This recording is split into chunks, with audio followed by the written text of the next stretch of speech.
Rob Salkowitz. What is Comic-Con and why is it so influential? Comic-Con, we're talking about the San Diego Comic-Con, is this giant pop culture festival that takes over the city of San Diego for 5 days in July. It gets about 130 to 150,000 people. It runs 24 hours a day over that 100 hours that weekend, and it brings in over $150 million to the city of San Diego. So is it like Woodstock for geeks? Who goes to this thing? It is the Super Bowl, Mardi Gras, Las Vegas, and Times Square stacked on top of each other and shot into space. It is one of the most popular festivals in North America, and it used to get just the hardcore comic nerds.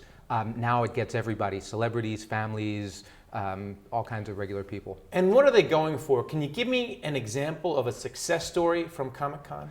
Well, one of the things that's happened at Comic-Con is it's getting a lot of celebrities and a lot of Hollywood interest right now. A few years ago, this show called Heroes that you might have heard of that was on NBC debuted at Comic-Con. Nobody thought that much of it until it absolutely drove the fans at Comic-Con nuts. They loved it. They went out on Twitter and Facebook and social media, all of that stuff. They spread the word about this show and it became a surprise hit. It's also big for big-time media. We saw Disney buy Marvel Comics. Do you think we're going to see more of that? More big-time media companies finding small little comic outlets and buying their properties? Well, I think the real blue-chip properties are DC and Marvel, and they've been bought by Time Warner, and Marvel got bought by Disney. That $4 billion that Disney paid for Marvel is going to look like the deal of the century before too long, I think. That said, Marvel, which is home to Spiderman and the Avengers and X-Men, are they going to be running out of stories? I know there were a lot of comic books made, but we're now on Spider-Man 4 or 5, and as for DC, we're on Batman 5 or 6. When do people start getting tired of these same characters and just want to move on from comic books?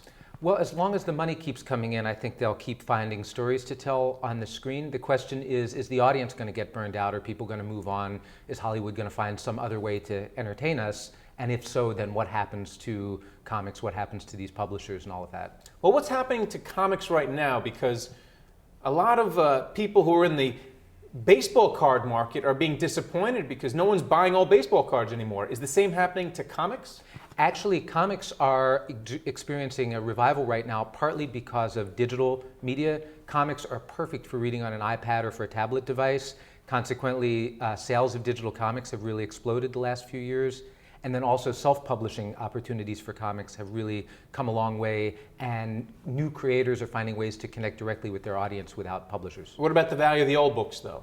The old books, I'm a little down on the collector's market right now just because I think the demographics are changing, and the people like us who grew up with this stuff, who appreciate it, who read them as kids, we're getting to the point where maybe we're more interested in selling than buying, and the young people coming up behind us didn't have the same relationship with the books as we did. And finally, do you think Comic-Con is becoming over-commercialized, where it's going to become so popular that nobody goes there anymore, like Yogi Berra said? Well, I think it's, we're running up against the laws of physics in terms of how fast this thing sells out right now. It can't get much bigger and stay in San Diego. It can't get much bigger and still accommodate the level of fan interest and the amount of energy that it's generating.